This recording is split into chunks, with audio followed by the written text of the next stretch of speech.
Uncle ko po siya, may pamilya na kami pareho, pero bakit pa kami pinagtagpo? Hello po Ate Ann, may kababata po ako na uncle pero magkaedad lang kami. First cousin po siya ng mama ko. Pero since bata pa kami, special na po ang turingan namin. Nagkakasama at nagkikita lang kami tuwing summer vacation kasi sa Laguna sila nakatira, habang kami ay nasa isang probinsya. Umabot po ng ilang taon na wala kaming communication since hindi na sila nagbakasyon. Then lately, ngayong taon lang, bigla siyang nag-chat sa akin. Nagkumustahan kami, nag-chat araw-araw, parang nasabi kami na lagi mag-usap tulad ng dati. Almost 24 years po kami na hindi nagkita at nag-usap, ngayon lang ulit, hanggang sa umamin siya ng feelings niya sa akin. Simula daw noong mga bata pa kami, ganoon na daw ang nararamdaman niya para sa akin. Dahilan daw kung bakit hindi siya bumalik ay dahil natakot siya na magulo ang mundo ko habang nagdadalaga ako. Pero may asawa't anak na po kami pareho. Until now, hindi pa rin daw nagbabago ang feelings niya para sa akin. At lately po parang nahanap ko rin ang feelings ko sa kanya mula pa dati.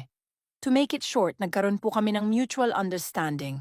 Nagkaka-chat, nagkakausap kami buong araw, kahit may mga trabaho kami, lagi kaming nag-a-update, pati sa gabi lagi din kaming nagchat-chat.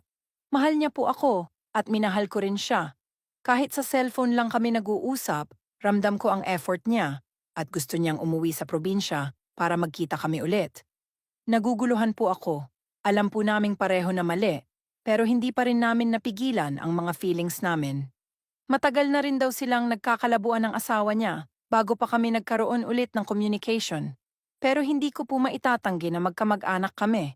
Pero madalas, nakakalimutan namin iyon dahil sobrang sweet namin sa isa't isa. Kilalang kilala po namin ang isa't isa, kaya naging safest place at favorite person po kami ng bawat isa. Gusto ko po sanang makabasa ng mga comments galing sa ibang tao. Alam po naming mali, pero dito kami naging masaya. Parang nahanap namin ang nawawalang parte ng buhay namin.